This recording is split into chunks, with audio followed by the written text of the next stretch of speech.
comenzamos.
Bueno, buenos días a todos. ¿Cómo están? Espero que hayan tenido un buen fin de semana.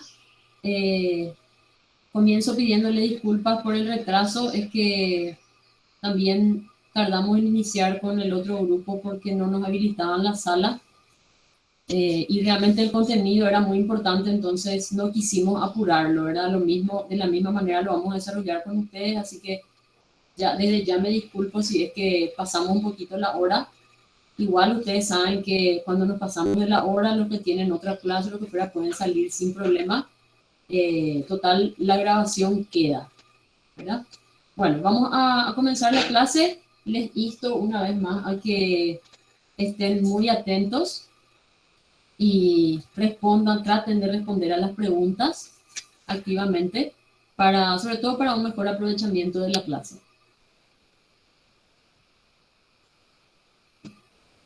Bueno, voy a compartir mi pantalla.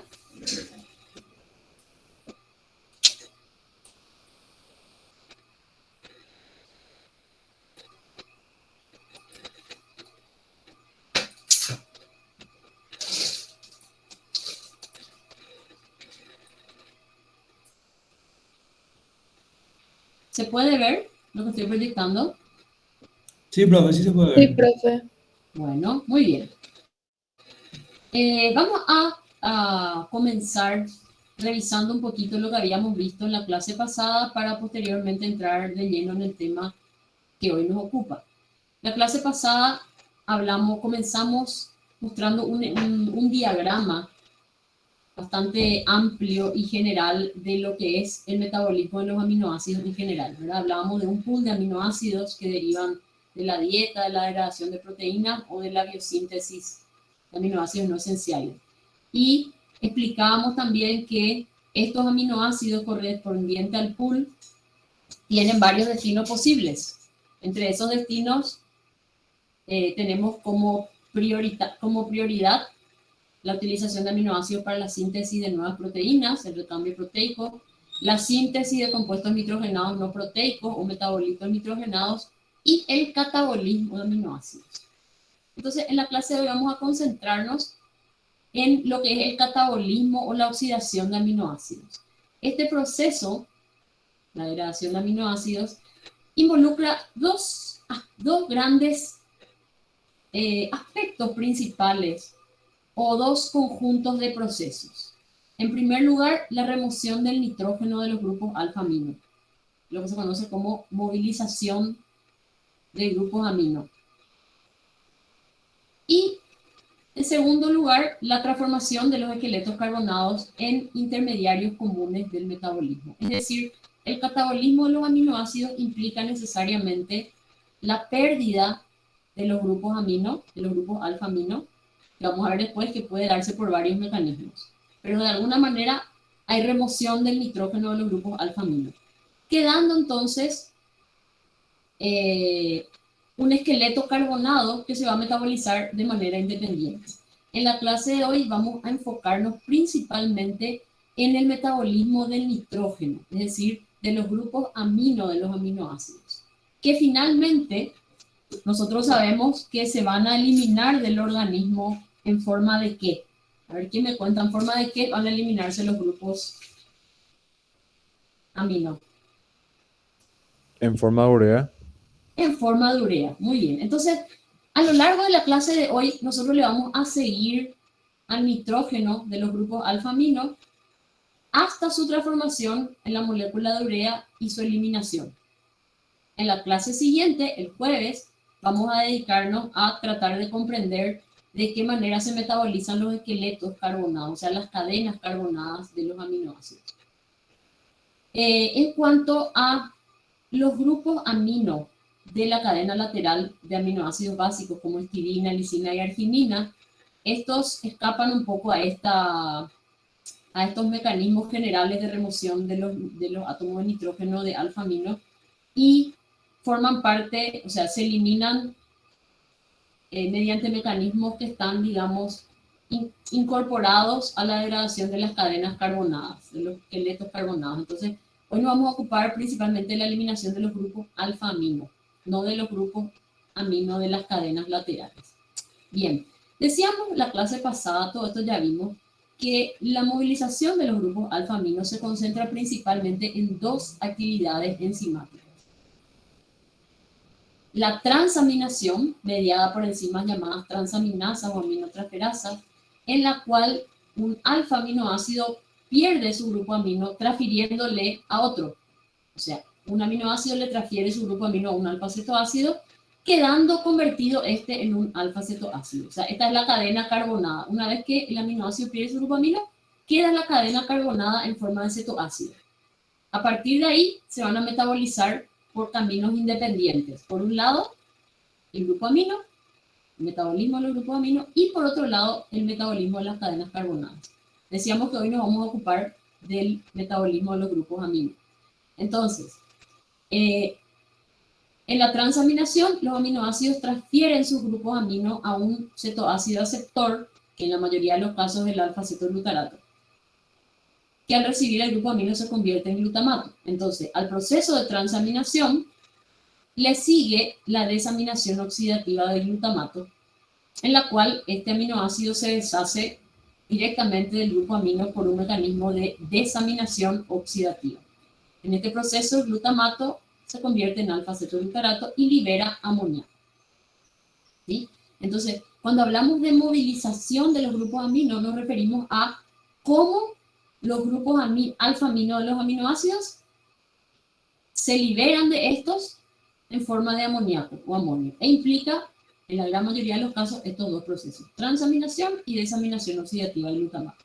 Ahora bien, existen algunos mecanismos minoritarios de movilización de grupos amino que afectan a algunos aminoácidos. Es decir, hay algunos grupos alfa-amino de aminoácidos que se pierden por mecanismos distintos a estos dos, que son la desaminación no oxidativa mediada por serina treonina deshidratasa, que afecta solamente a estos dos aminoácidos, a serina y a treonina, que en lugar de perder su grupo amino por transaminación, lo hacen por una desaminación no oxidativa. Pero es un mecanismo exclusivo de serina y treonina, es decir, de los hidroxiaminoácidos.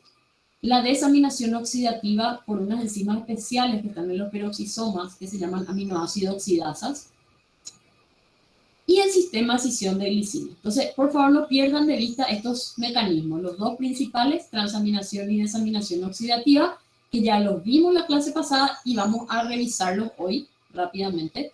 Y luego estos tres mecanismos minoritarios, desaminación no oxidativa de serina y treonina, desaminación oxidativa en el peroxisoma y el sistema de escisión de glicina. Bien. Recordando un poquito lo que veíamos acerca de los mecanismos principales. La transaminación es una reacción reversible dependiente de fosfato de piridoxal o piridoxal fosfato llevada a cabo por un grupo de enzimas que se conocen como aminotransferasas o transaminasas. A ver, voy a hacer una pregunta. Bauman Belén. Profe, Discúlpame, te puedo interrumpir porque desde Sí. mi sección es de A2 y no nos están aceptando la mayoría. Te quería avisar si es que no se le puede avisar a Javier. Ay, ¿qué pasó? Qué pena que no avisaron antes. A ver. Hay Ahora mucha están, gente que no fue ahora me escribió. aceptada. Sí, profe, de A2. Ah, Gilda, yo le voy a avisar a Ay, Javier, por seguí favor, así yo nomás. puedo continuar. Bueno, eh, entonces suspendo la pregunta por un tiempo porque hay gente que no está pudiendo entrar. Bueno, recordemos entonces que la transaminación es una reacción reversible catalizada por enzimas transaminasas o aminotransferasas que catalizan la reacción, la transferencia de un grupo amino, de un alfa aminoácido a un alfa cetoácido. El alfa aminoácido actúa como dador del grupo amino y el alfa cetoácido como aceptor o receptor. En estas reacciones participa como cofactor el piridoxal fosfato o fosfato de piridoxal. Este es el principal mecanismo de movilización de los grupos alfa-amino en el catabolismo de los aminoácidos. Es decir, la mayor parte de los aminoácidos pierden sus grupos amino por este mecanismo. Es decir, lo transfieren, no los pierden directamente, los transfieren a un alfa-cetoácido. Entonces, lo que sucede en realidad es que esta enzima, la transaminasa, tiene como sustrato a un alfa-aminoácido y a un alfa-cetoácido. El alfa-aminoácido es el dador de los grupos amino y el alfa-cetoácido el aceptor. Justamente por ese motivo, la reacción de transaminación se da por un mecanismo bisustrato, porque son dos sustratos, el alfa-aminoácido y el alfa-cetoácido. Bueno, lo que sucede es que el alfa-aminoácido le transfiere su grupo amino al alfa-cetoácido para formar el cetoácido del aminoácido y el aminoácido del cetoácido. Es decir, cuando el aminoácido pierde su grupo amino, queda convertido en cetoácido. Y cuando este cetoácido aceptor adquiere el grupo amino, se convierte en su correspondiente aminoácido. Esto de aminoácido, cetoácido, son pares. Es decir, hay pares aminoácidos, cetoácidos, así como los pares ácido-base conjugados. ¿Se acuerdan? Hay pares aminoácidos, cetoácidos. Es decir, a cada aminoácido le corresponde un cetoácido, que es lo que queda del aminoácido luego de perder su grupo amino. Y este cetoácido pues se va a metabolizar de manera independiente. Bueno, pero para que los aminoácidos se deshagan de sus grupos amino por este mecanismo, debe haber siempre un alfa-cetoácido aceptor. ¿Sí? A ver si Fernández Malena está. ¿Ya están pudiendo ingresar todos?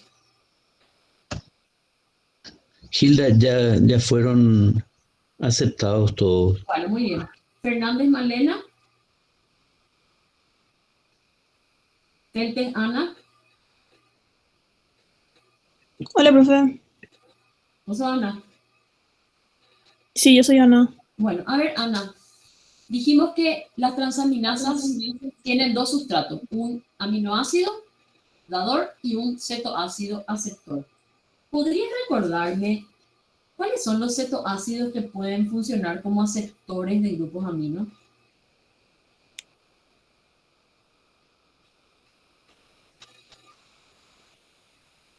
¿Te acordás? Espera que, profe, no me acuerdo también. Creo, ¿no podría ser el alfa-cetoglutarato? Muy bien, ese es el principal. El principal es el alfa-cetoglutarato, el principal aceptor de todos los grupos amino, o la mayoría. Pero hay otros dos que pueden funcionar también como aceptores. ¿Te acordás?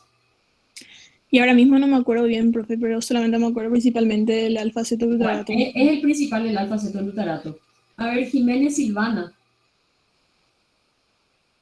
Hola, profe. ¿qué tal? ¿Te acordás de los otros dos posibles aceptores de grupos amino? La verdad que no me acuerdo. No, en serio no me acuerdo. Ok. ¿Alguien puede recordarme. ¿Hay alguien que se acuerda?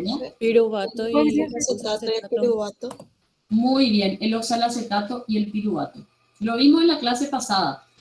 Hay 3 cetoácidos que pueden funcionar como aceptores de cetoácidos en las transaminasas, o sea, de grupos aminos en las transaminasas, que son el alfa-cetoglutarato, el oxalacetato y el piruvato.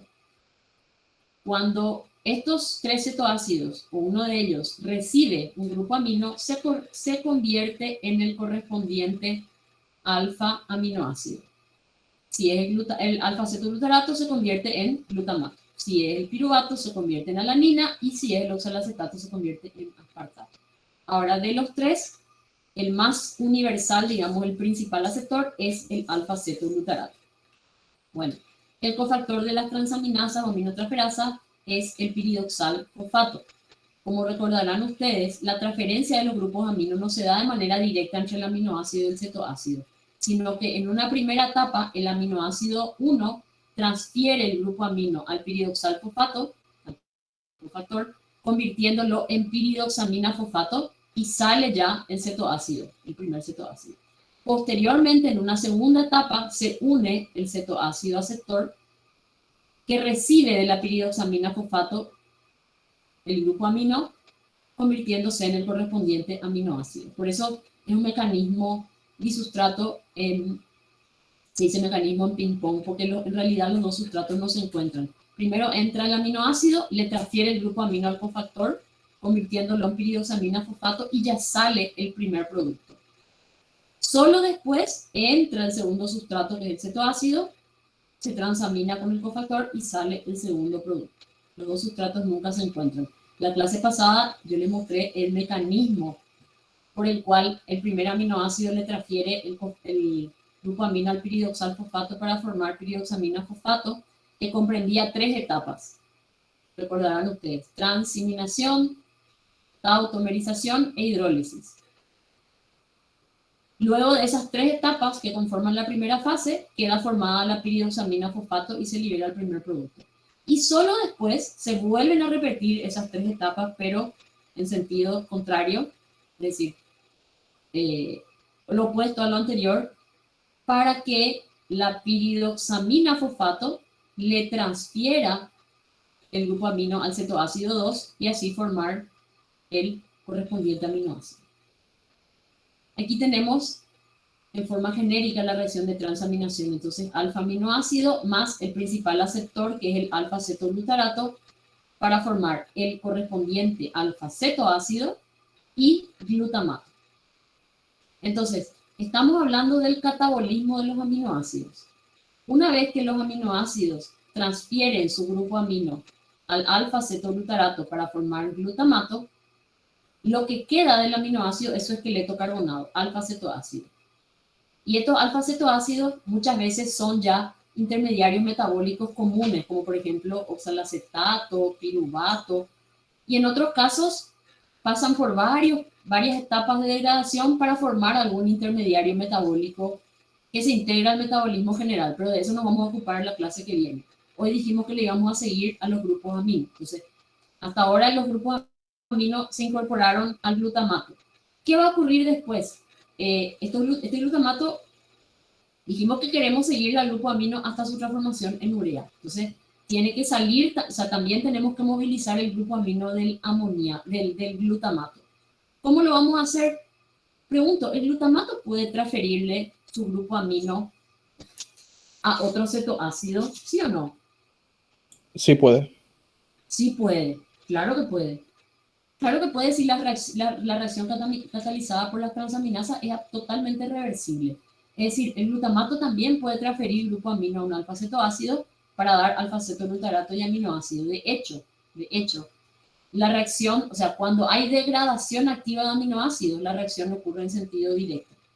Los aminoácidos transfieren su grupo amino al alfa-cetoglutarato para dar el cetoácido correspondiente y glutamato.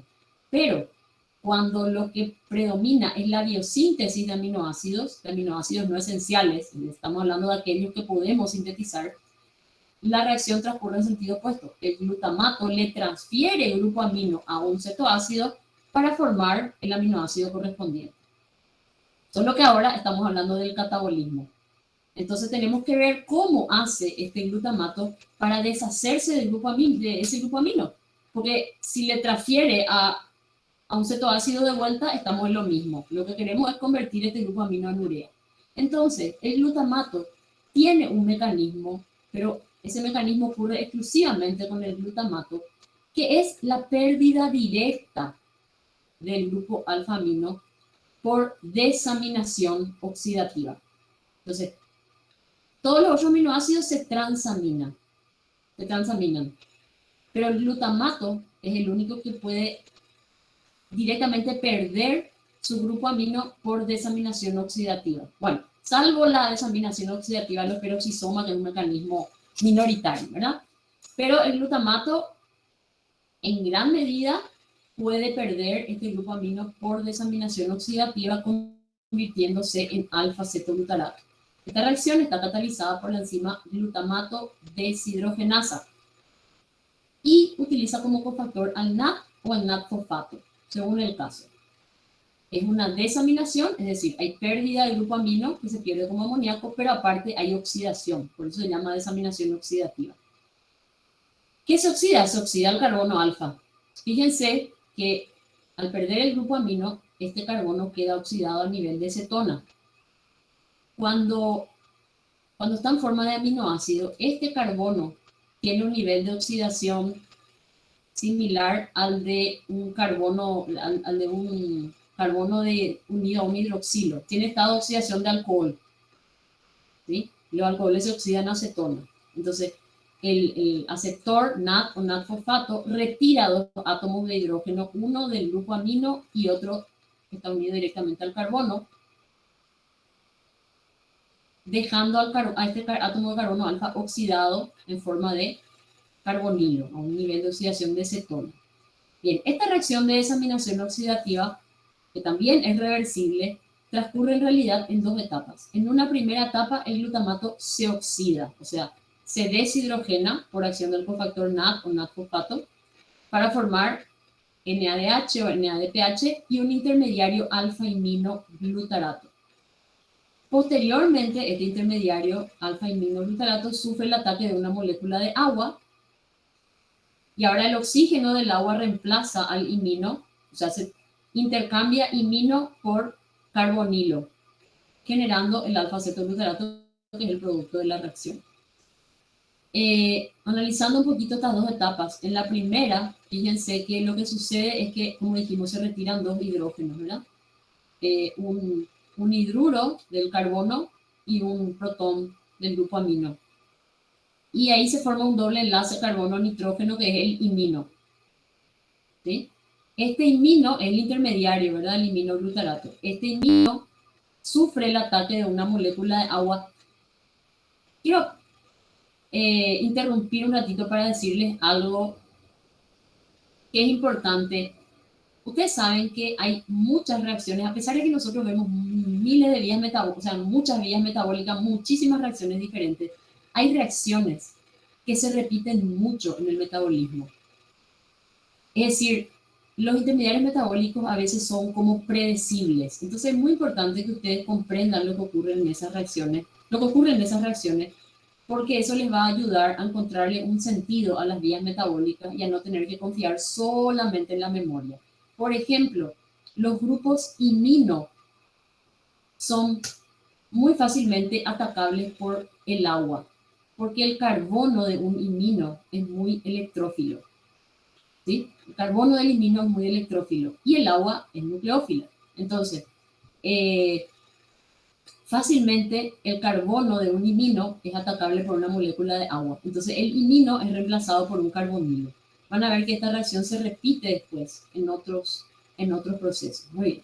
Se formó entonces el alfa-cetoglutarato y el grupo amino se liberó en forma de amoníaco, que es lo que queríamos, ¿verdad? Entonces, de esta manera, sumando reacciones de transaminación, en la cual se forma el glutamato, y desaminación oxidativa, en la cual el glutamato pierde los grupos aminos, se convierte en alfa-cetoglutarato, tenemos entonces ya libres en forma de amoníaco o amonio los grupos aminos de todos los aminoácidos o la gran mayoría.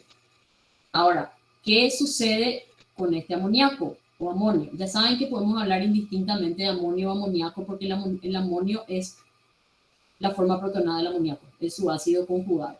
Bueno, entonces, aquí se muestra otra vez la misma reacción catalizada por la glutamato deshidrogenasa, ¿verdad? Desaminación oxidativa para dar alfa-cetoglutarato y amoníaco, amonio. Dijimos que la reacción es reversible, esto ya les había mostrado en la clase pasada. La reacción es reversible y además de estar regulada por acción de masas, porque las reacciones reversibles se regulan por acción de masas, también están sometidas a un mecanismo de regulación alostérica, ¿sí? La oxidación del glutamato, es decir, la reacción directa, se activa a altas concentraciones de ADP y NAD y se inhibe por altas concentraciones de GTP y NADH. Como esto ya expliqué en la clase pasada, quisiera a ver si alguien que estuvo atento se acuerda. ¿Cuál es la lógica de esto? O sea, ¿cuál es la lógica de que la reacción se active cuando hay alta concentración de ADP y NAD? A ver, ¿quién se atreve a contestar? Y se activa ya que ellos son, o sea, tienen baja carga energética y se inhibe GTP y NADPH, tipo ya, si hay mucha carga energética, ¿para qué se va a activar más? Ajá. ¿Y por qué? O sea, ¿qué tiene que ver la carga energética con esta reacción? ¿Por qué hablamos de alta carga energética o baja carga energética? Porque tiene que entrar en el ciclo de Krebs, o sea, ciclo de Krebs, para producir energía, o sea, esa era su función. ¿Quién tiene que entrar? Haced de cuenta que yo no sé nada. ¿Quién tiene que entrar al ciclo de Krebs? Y el alfa-cetoglutarato, Perfecto. Muy bien. ¿Quién sos? genes, Nancy. Ah, Nancy. Bueno. Exactamente. Cuando la carga energética celular es baja, la concentración de ADP y NAD, o sea, mejor dicho, una alta concentración de ADP y NAD oxidado indican que la carga energética celular es baja. Porque si hay mucho ADP, hay poco ATP. Y el NAD oxidado, o sea, si hay mucho NAD oxidado es porque hay poco NADH reducido y poco sustrato para que la cadena transportadora de electrones genere ATP. En síntesis, esto es indicador de baja carga energética. Por tanto, se va a estimular la desaminación oxidativa del glutamato para generar alfa-cetoglutarato, que es un intermediario del ciclo de Krebs. ¿Verdad? Se necesita reforzar el ciclo de Krebs para generar más energía. En cambio, cuando hay alta concentración de GTP y NADH, fíjense que GTP y NADH ambos son productos del ciclo de Krebs. Quiere decir que la carga energética es elevada, por un lado, porque la concentración de GTP es alta, pero además la mitocondria, la cadena transportadora, tiene suficiente NADH para traducirse en generación de ATP. Entonces, en ese caso, se inhibe la oxidación y se favorece la reacción opuesta. La reacción opuesta también es importante y se conoce como asimilación de nitrógeno. Es la incorporación del amoníaco al alfa-cetoglutarato para formar glutamato. Es uno de los pocos mecanismos que tenemos nosotros para incorporar nitrógeno inorgánico en un compuesto orgánico. Porque después de este glutamato se puede transformar en glutamina, que se utiliza, ambos se utilizan para la síntesis de aminoácidos no esenciales. Bueno, con esto completamos entonces los dos mecanismos principales, transaminación y desaminación oxidativa. Aquí podemos ver un poco la combinación de estos procesos, ¿verdad? En el hígado, o sea, de cómo la combinación de estos procesos generan amonio, ¿verdad? La transaminación, la desaminación oxidativa del glutamato. Fíjense que los aminoácidos que se transaminan vienen ya sea de los aminoácidos de la dieta o de las proteínas celulares. Se transaminan dando cetoácido y glutamato. El glutamato por desaminación oxidativa da alfa-cetoglutarato, es decir, se recicla liberando amonio. Pero además el amonio puede proceder también de la transaminación de alanina para dar piruvato o de la hidrólisis de glutamina y de otras reacciones. Vamos a ver porque hay varios procesos que liberan amonio y que aportan amonio al hígado. Ahora, ¿qué pasa con este amoníaco? El amoníaco es altamente tóxico, especialmente para el sistema nervioso central. Por tanto, debe haber un mecanismo para deshacernos rápida y eficientemente del amoníaco. Y ese mecanismo es la conversión de amoníaco en urea, mediante el ciclo de la urea, que es una vía metabólica que transcurre en el hígado. Bueno, pero antes de hablar del ciclo de la urea, recuerdan que les dije que hay unos mecanismos alternativos de movilización de nitrógeno, aparte de la transaminación y desaminación oxidativa. Vamos a hablar un poquito de eso. Uno de esos tres mecanismos alternativos es la desaminación oxidativa de otros aminoácidos que tiene lugar en los peroxisomas por acción de enzimas especializadas llamadas aminoácidos oxidasas. Estas aminoácidos oxidasas catalizan una reacción similar a la de la glutamato deshidrogenasa. Fíjense, alfa-aminoácido se oxida para dar un alfa-iminoácido, igualito, ¿se acuerdan? El iminoglutarato. Bueno, un alfa-aminoácido en general que luego, por ataque de una molécula de agua, libera amoníaco dejando un cetoácido. Es decir, son las mismas dos etapas, oxidación y hidrólisis del imino. Ahora, la diferencia es que, a diferencia de la glutamato deshidrogenasa que utiliza como aceptor de hidrógeno al NAD o al NADP, las aminoácidos oxidasa utilizan a un cofactor de flavina, que es la flavina mononucleótido. Entonces, la flavina mononucleótido oxidada retira dos hidrógenos, formando el alfa-aminoácido y se convierte en flavina mononucleótido reducida, FMNH2. Posteriormente, a ver, si estuviéramos hablando de la glutamato deshidrogenasa, se generaba NADH, que se puede oxidar para generar ATP, o NADPH, ¿verdad? Pero en el caso del aminoácido oxidasa, lo que se genera es flavina mononucleótido reducida, que no se va a asociar a la producción de ATP, sino que va a ser oxidada directamente por el oxígeno molecular. Y por eso es una enzima oxidasa, porque utiliza oxígeno. Bueno, va a ser oxidada por una molécula de oxígeno para restituir el cofactor oxidado, la flavina mononucleótido oxidada, y formar peróxido de hidrógeno. Cuando una molécula de oxígeno se reduce con dos electrones, o sea, con dos hidrógenos, forma peróxido de hidrógeno. A continuación, este peróxido de hidrógeno se disocia por una reacción, en realidad es una reacción de autooxidación-reducción, que da por un lado una molécula de agua y media molécula de oxígeno, ¿sí? Probablemente esta reacción ya la vieron cuando dieron especies reactivas de oxígeno. El peróxido de hidrógeno, una reacción de autooxidación-reducción, da agua y media molécula de oxígeno. Entonces son tres etapas de la reacción catalizada por el aminoácido oxidasa. Por un lado, la oxidación del aminoácido para dar iminoácido y luego cetoácido. Posteriormente, el cofactor reducido, la flavina mononucleótido reducida, es oxidada por oxígeno molecular para dar peróxido de hidrógeno, y finalmente la degradación del peróxido de hidrógeno para dar agua. Entonces, la primera etapa es la oxidación del aminoácido por la flavina mononucleótido para dar el alfa-cetoácido y el cofactor reducido, FMNH2, más amoníaco. Aquí ya se liberó el amoníaco. Es una desaminación, o sea, aquí ya ocurrió la desaminación y la oxidación. Posteriormente, esta flavina mononucleótido reducida es oxidada por el oxígeno molecular, dando peróxido de hidrógeno, que finalmente se degrada para dar agua y media molécula de oxígeno.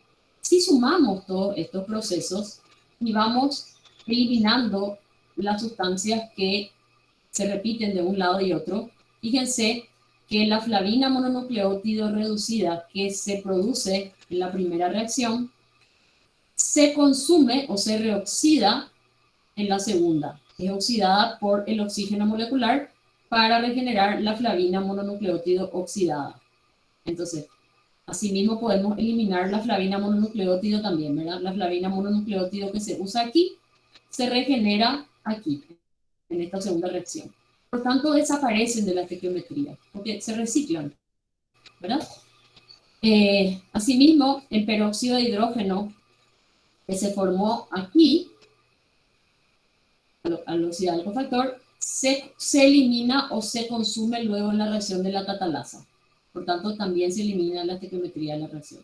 Asimismo, se elimina la molécula de agua que se consume en la primera reacción y se regenera en la última.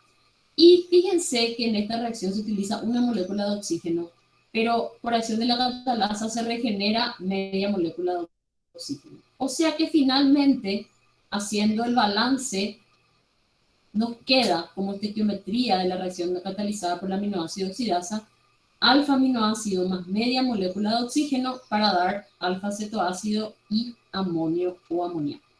Entonces, hablábamos antes de que el amonio se generaba por desaminación oxidativa del glutamato. Bueno, también se genera por la reacción del aminoácido oxidasa en los peroxisomas.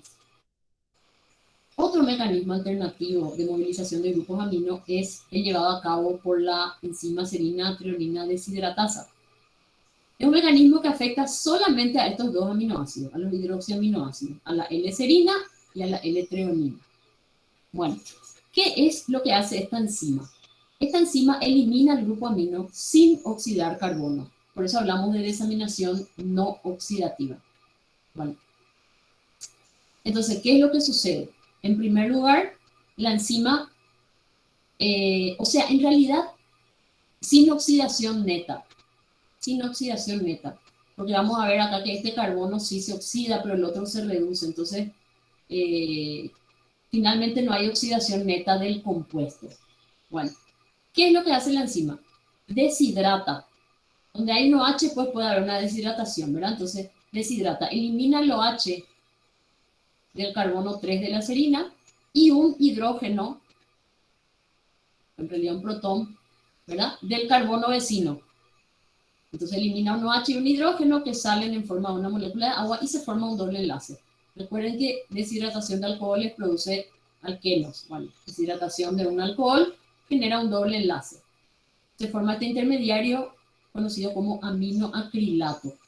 Viene del ácido acrílico.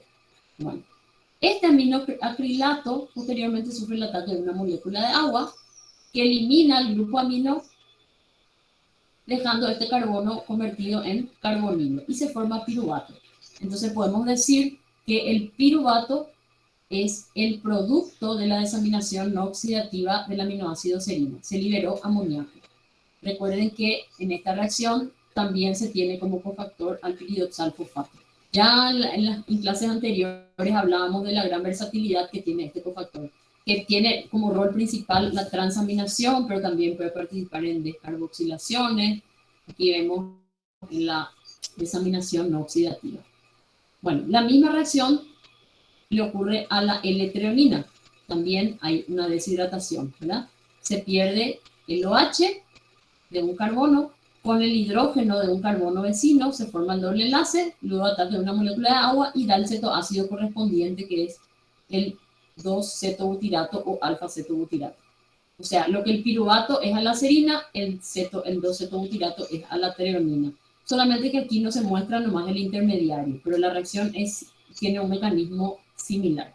El 2-cetobutirato entonces es el producto de la desaminación no oxidativa de la treonina. Ambos mecanismos obviamente producen amoníaco, ¿sí? O sea, son otra fuente de generación de amonio. Y el tercer mecanismo alternativo es lo que llamamos el sistema de escisión de glicina, el cual vamos a volver a hablar en la próxima clase cuando hablemos del metabolismo de las cadenas carbonadas. Este sistema es un conjunto mitocondrial de 4 proteínas, un complejo multienzimático, que degradan la glicina según esta reacción. Esta es la estequiometría de la reacción. Glicina más tetrahidrofolato más NAD oxidado para dar N5N10 metilén tetrahidrofolato más dióxido de carbono más amoníaco más NADH. Bueno, una reacción, un mecanismo bastante complicado, ¿verdad? Pero fíjense que básicamente no es que la glicina se transamina o que pierde su grupo amino y queda una cadena, no. Es que en términos vulgares se destroza la glicina, o sea, se rompe en todos los pedazos posibles, ¿verdad? Si recordamos la estructura de la glicina, vamos a ver Bernal Eliana está.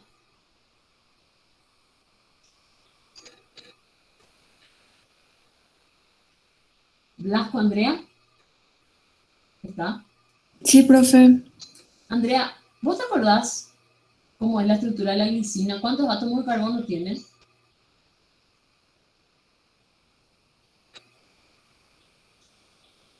No, no tienen 3. Tiene 2 carbonos nomás. Tiene 2 Ah, carbonos y un grupo amino. Bueno, este sistema corta todos los enlaces. Se separan los 2 átomos de carbono y también el átomo de nitrógeno. Entonces, uno de los átomos de carbono queda como grupo metilén unido al tetrahidrofolato, el otro en forma de dióxido de carbono y el grupo amino en forma de amoníaco. Y también hay oxidación, por tanto se forma NADH. El sistema está compuesto por 4 proteínas distintas.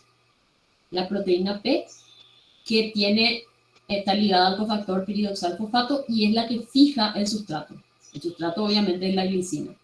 La proteína H, que contiene lipoamida, que cataliza la descarboxilación de la glicina. Hay una descarboxilación.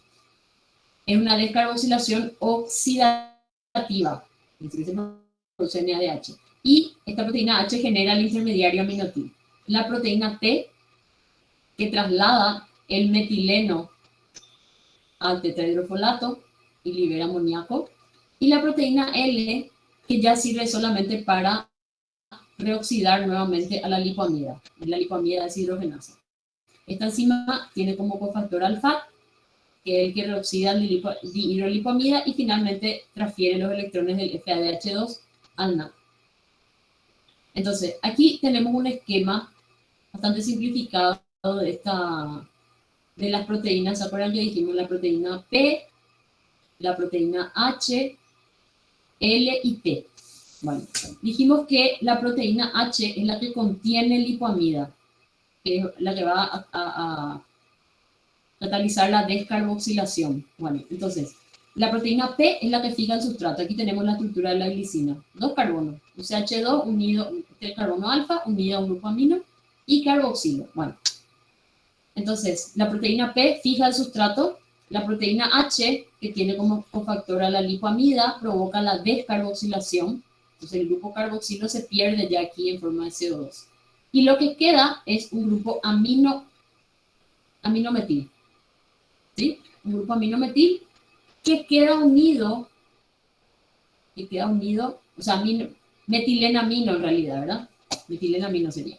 Bueno, un grupo metilenamino que queda unido al grupo sulfidrilo del lipoato.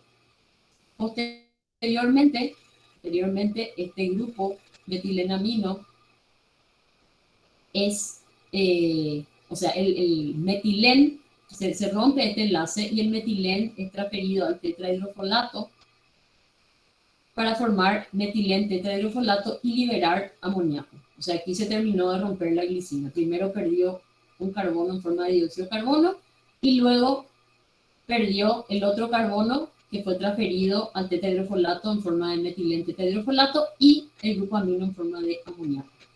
Esta segunda parte es catalizada por la proteína T. Y finalmente, luego de perder el amino o metilenamino, el lipoato queda reducido en forma de dihidrolipoato. Entonces, la última reacción ya es solamente para reoxidar el dihidrolipoato en una reacción dependiente de FAD y NAD. Primeramente, los hidrógenos son retirados por el FAD para dar FADH2, que posteriormente los transfiere al NAD para formar NADH y restituir el lipoato oxidado. Entonces, aquí están los 4 pasos, pero sobre esto, como les decía, vamos a volver más adelante. Pero ¿qué es lo que, a quién le estábamos siguiendo nosotros? A ver, ¿a quién le estábamos siguiendo?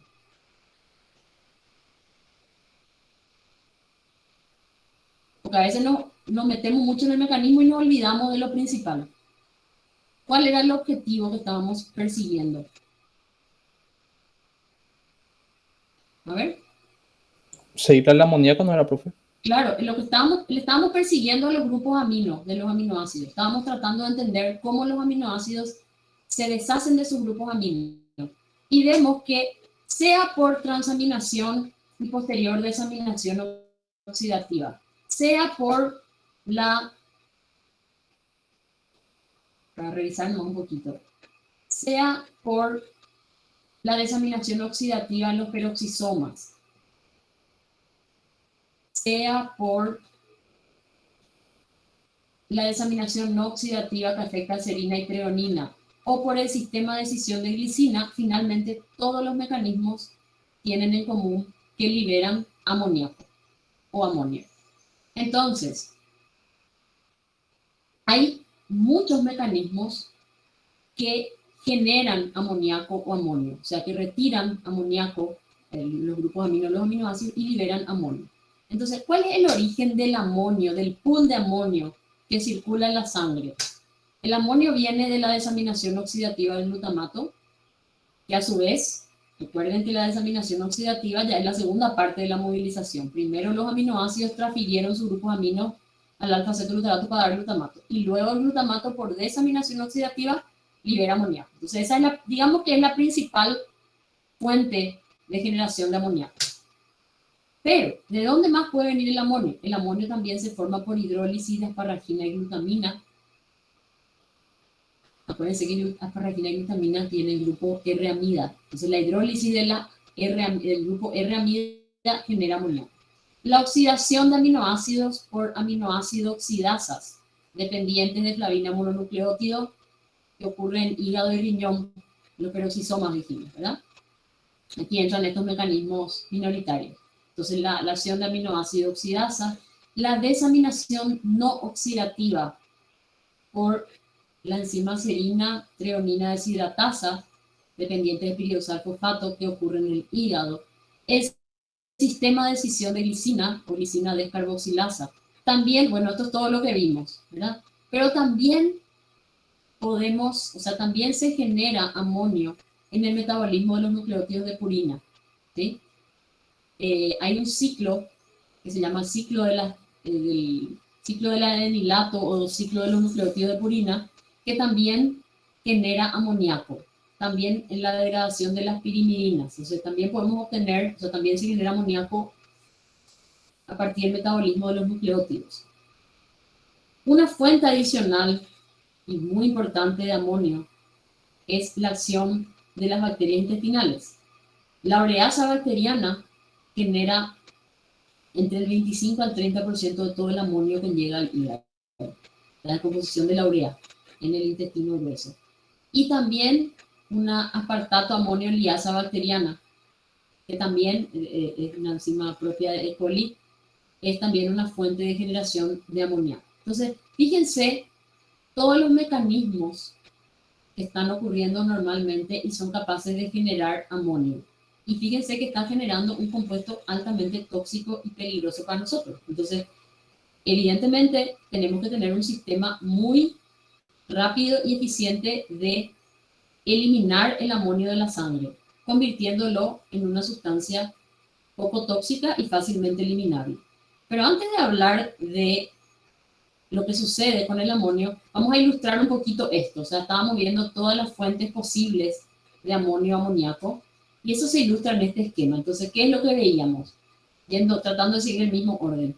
El principal mecanismo generador de amoníaco, la desaminación oxidativa del glutamato para dar alfa-cetoglutarato por la glutamato deshidrogenasa. Se genera entonces, este mecanismo genera, como decíamos, la mayor parte del amoníaco. Aparte, también se genera amonio por la hidrólisis de los grupos R-amida de glutamina y asparagina, que pierden su grupo, el nitrógeno de su grupo amida, generando entonces hidrólisis en realidad. Las amidas por hidrólisis dan ácido carboxílico. Entonces, la hidrólisis del grupo R de la glutamina da glutamato, y la hidrólisis de la asparagina da aspartato. Entonces, esto también libera amonio. ¿Qué más? Habíamos hablado de mecanismos minoritarios, como por ejemplo la acción de la serina treonina deshidratasa, que implica convertir serina en piruvato y treonina en alfa-cetobutirato, y también libera amonio. Estos son mecanismos de desaminación no oxidativa. La degradación del aminoácido histidina a urocanato, otra fuente de amonio. Y finalmente, la que habíamos mencionado, el ciclo de los nucleótidos de purina, ¿verdad? Que se incorporan a este ciclo los grupos aminos del aspartato así como en el ciclo de la urea. El aspartato aporta un grupo amino y sale, su esqueleto carbonado sale en forma de fumarato. Y posteriormente este grupo amino sale del ciclo en forma de amonio y va a sumarse al pool de amoníaco circulante.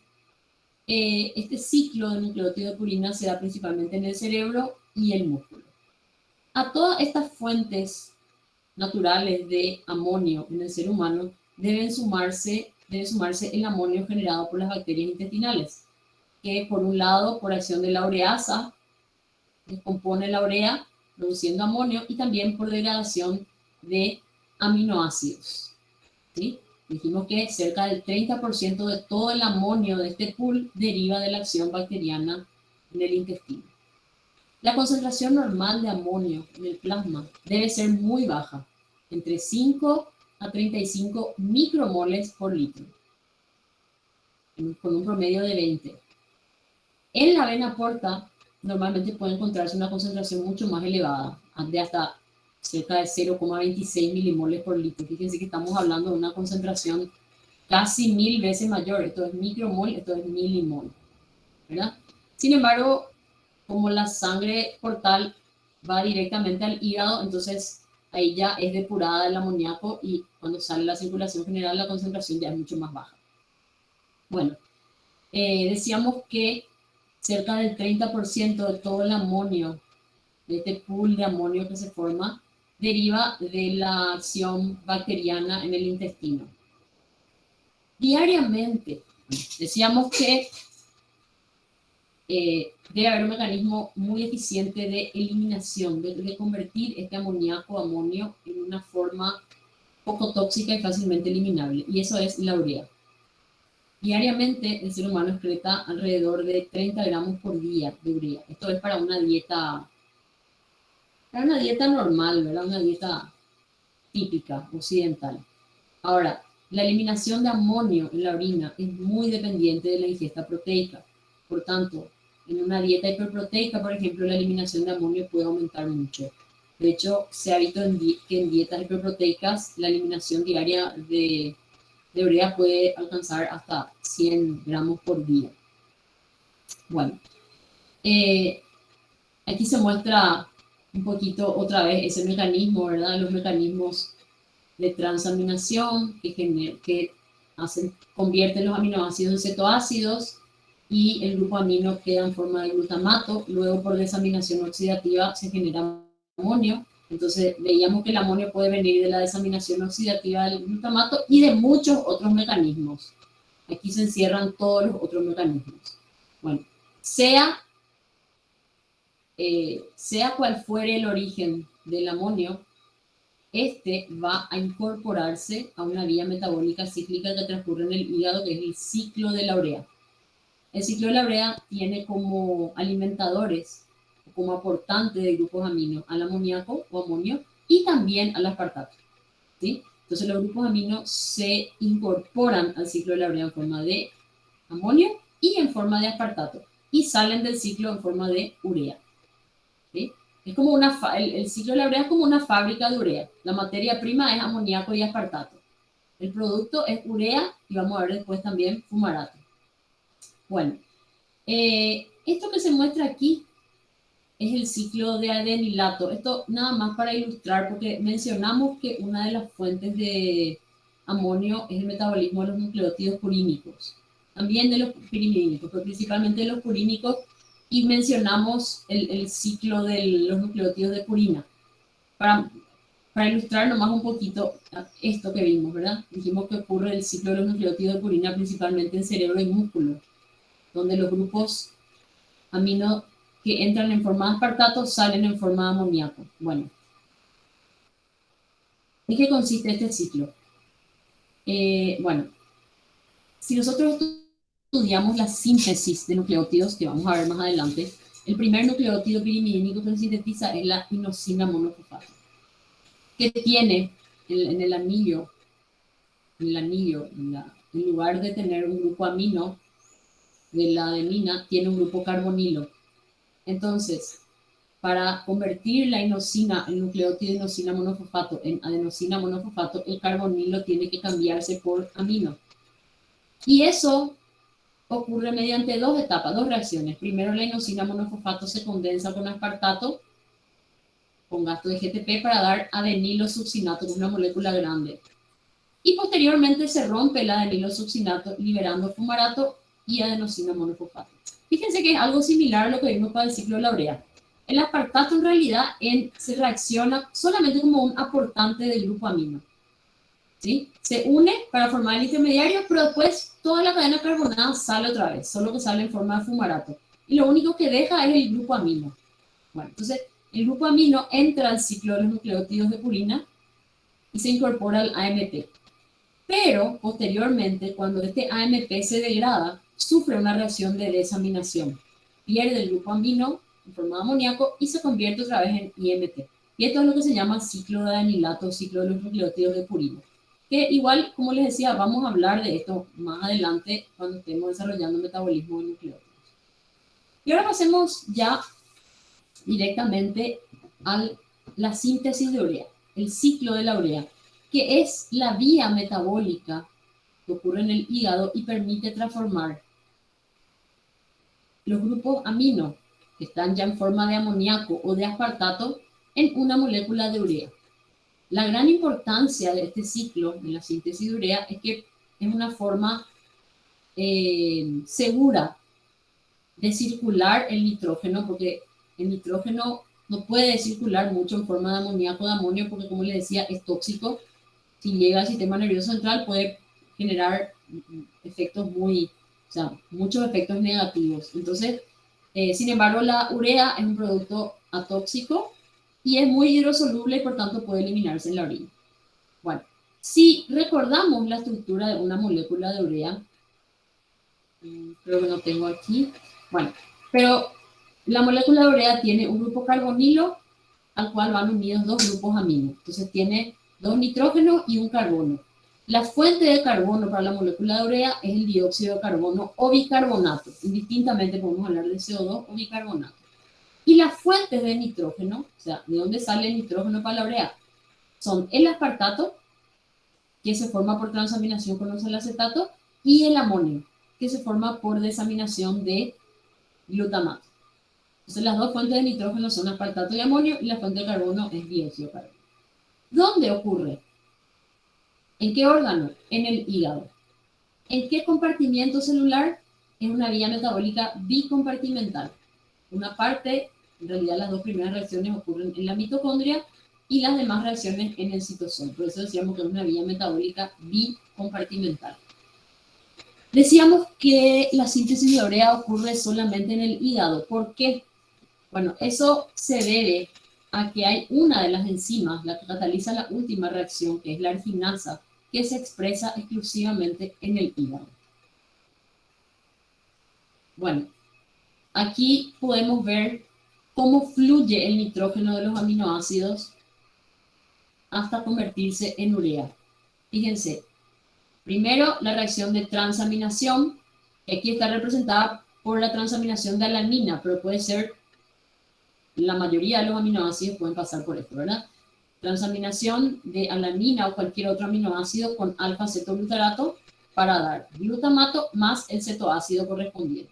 Decíamos que el metabolismo de los cetoácidos es toda otra historia de la cual nos vamos a ocupar más adelante, pero le estamos siguiendo a los grupos amino, que quedan entonces en forma de glutamato. Posteriormente, este glutamato puede, por desaminación oxidativa, generar amonio y alfa-cetoglutarato, ya se libera amonio. O bien, el glutamato puede transferir grupo amino al oxalacetato para generar alfa-cetoglutarato y aspartato. Y tanto el aspartato como el amoníaco son los alimentadores del ciclo de la urea. Es decir, estos dos grupos amino en forma de amoníaco y también en forma del grupo alfa-amino del aspartato van a formar parte de la molécula de urea, que es el producto metabólico final del ciclo. En esta serie de etapas están implicadas tres enzimas. Una transaminasa, que en este caso es ALT o alanina aminotransferasa, ¿verdad? O GPT también, que era su nombre anterior. Pero puede ser, hay muchas transaminasas dependiendo de cuál sea el aminoácido que estamos degradando. Implica también a la glutamato deshidrogenasa que es la que permite liberar el amonio del glutamato por desaminación oxidativa, y la aspartato aminotransferasa, que permite transferir el grupo amino del glutamato al oxalacetato para generar aspartato. Bueno, aquí vemos la estequiometría de la síntesis de urea. Cuando hablamos de estequiometría nos referimos siempre a la reacción neta, o sea, a los sustratos o reactivos, si hablamos del ciclo en general, y los productos que se forman. Aquí, en la estequiometría nunca van a aparecer los intermediarios. Todo lo que se forma y se vuelve a consumir, o lo que se consume y se vuelve a regenerar, no se ve en la estequiometría, o sea, no se ve en la reacción neta. Entonces, ¿cuál es la reacción neta? Amoníaco más bicarbonato o CO2 indistintamente, más aspartato, más 3 de ATP, me dan como producto una molécula de urea, más una molécula de fumarato, más 2 ADP, un AMP, 2 fosfato y un pirofosfato. Bueno, esta es la estequiometría. Ahora vamos a ver cómo llegamos de esto a esto. Ahora, antes de seguir, quiero que identifiquen algo aquí. Esta es la molécula de urea, esta es la estructura de la urea. Y vamos a ir viendo paso a paso cómo se va formando, cómo se va construyendo la molécula de urea. Por lo pronto, lo que pueden darse cuenta aquí es que de el carbono y los dos grupos, átomos de nitrógeno de la urea, el carbono viene del bicarbonato o CO2. Se incorpora en forma de CO2 o bicarbonato. Y los dos átomos de nitrógeno de los dos grupos aminos, uno viene del amonio libre o amoníaco, que a su vez vino del glutamato, ¿verdad? Por desaminación oxidativa. Y el otro grupo amino viene del aspartato. Por eso decimos que el nitrógeno del ciclo de la urea se incorpora de dos formas, en forma de amoníaco y en forma de aspartato. Y el carbono en forma de bicarbonato o dióxido de carbono. ¿Y qué pasa con el esqueleto carbonado del aspartato? Una vez que donó el grupo amino, sale del ciclo como un subproducto en forma de fumarato. Todo este proceso requiere de mucha energía. Por eso vamos a ver que se consumen 3 ATP. Pero en realidad, 2 llegan a nivel de ADP y 1 llega a nivel de AMP. Por tanto, en realidad se consumen 4 enlaces de alta energía. ¿Sí? 2 ATP que se convierten en ADP, pero hay un ATP que se convierte en AMP más pirofosfato, y este pirofosfato después se hidroliza. Por eso, esto vale por 2 enlaces de alta energía. Bueno, aquí tenemos la síntesis de urea completa, incluyendo las etapas previas de transaminación y desaminación oxidativa del glutamato que libera amoníaco. Entonces, de aquí partimos. Esto ya lo vimos sobradamente. Bueno, fíjense, todo esto es el ciclo de la urea. Fíjense que, como decíamos, es una vía bicompartimental. Las 2 primeras reacciones transcurren en la mitocondria. Y las demás son reacciones citosólicas. Entonces, ¿qué es lo que sucede?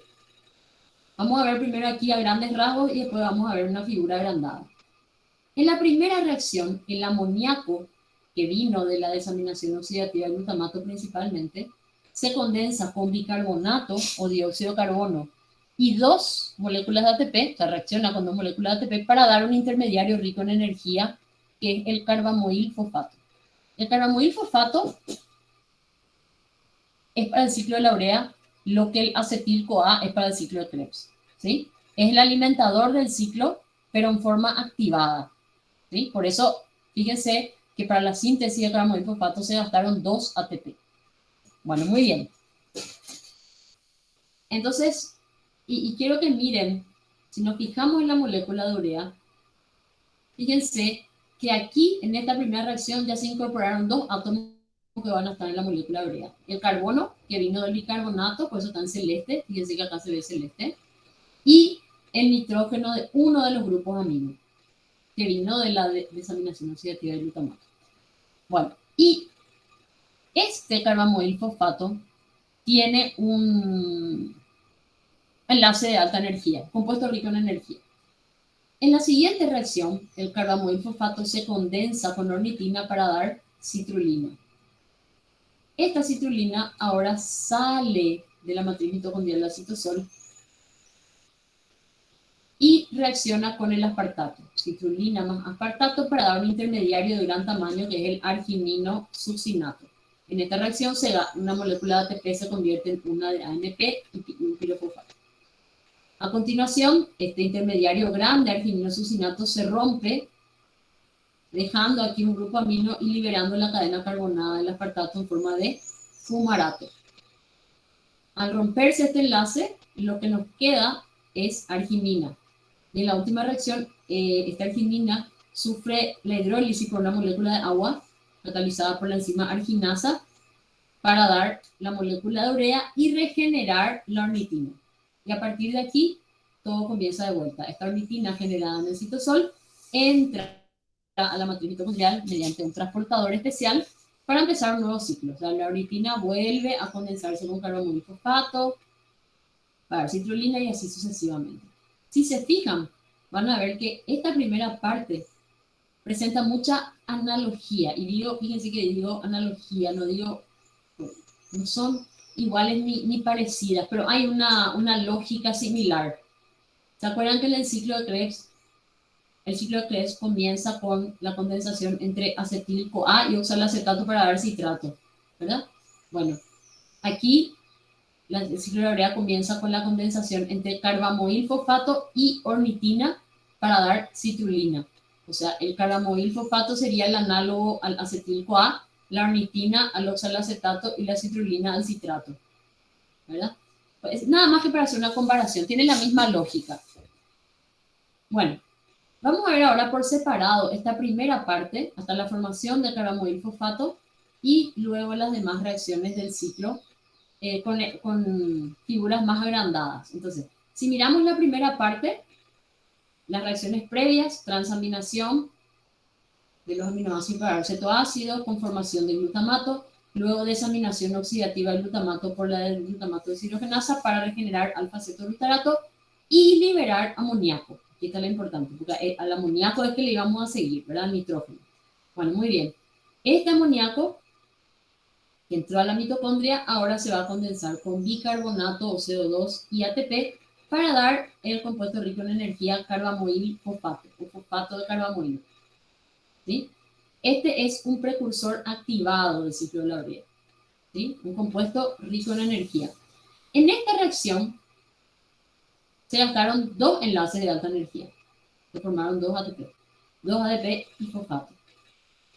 Bueno, aquí abajo se muestra el mecanismo un poco más detallado de la carbamoil fosfato sintetasa 1, que es la enzima que cataliza la reacción. Fíjense qué sucede. Lo que pasa es que, fíjense que nosotros queremos condensar, acá queremos formar un enlace carbono-nitrógeno y queremos formar un enlace carbono-fosfato.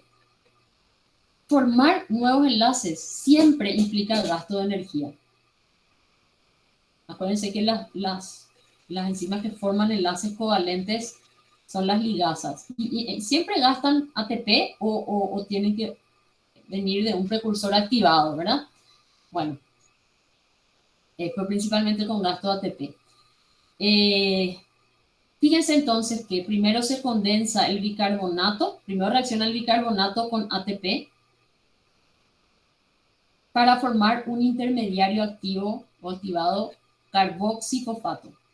O sea, acá ya se activó el grupo carboxilo, tenemos carboxifosfato.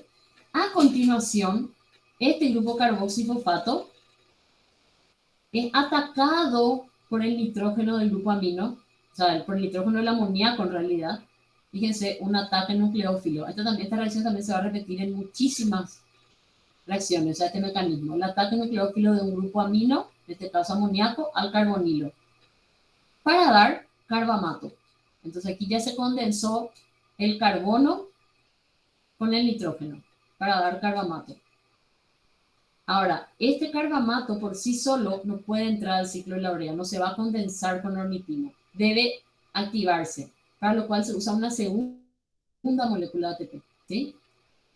Bueno, y esta molécula de ATP reacciona con carbamato para dar carbamoil fosfato. Entonces, la síntesis de carbamoil fosfato a partir de bicarbonato y amoníaco requiere del gasto de dos moléculas de ATP. A partir de ahí, ¿qué sucede? En la segunda reacción, que está catalizada por la enzima ornitina transcarbamilasa, se usa como siglas OTC, se condensa el carbamoil del carbamoil fosfato con la ornitina para dar citrulina. Fíjense qué es lo que sucedió aquí. Esta es la ornitina. La ornitina es un aminoácido análogo a la lisina, homólogo en realidad. Tiene la misma estructura, tiene su grupo alfa-amino, después tiene varios CH2 y un grupo R-amino. La única diferencia es que la lisina tiene un carbono más. O sea, acá en vez de ser CH2, sería, en vez de ser CH2 repetido 3 veces, sería 4 veces. Pero es muy, muy similar. Bueno, esta ornitina entra a la mitocondria y reacciona con el carbamoil fosfato. ¿Y en qué consiste esa reacción? Fíjense, el grupo amino de la ornitina, el grupo R-amino de la ornitina, hace un ataque nucleófilo al carbonilo del carbamoil. Y como este carbonilo está unido por el enlace rico en energía al fosfato, entonces fácilmente este enlace se rompe. Entonces ataca al grupo amino, se hidroliza el enlace fosfato de alta energía y toda esta cadena, todo esto que está en negro, se condensó acá con el carbamino y así tenemos la citrulina.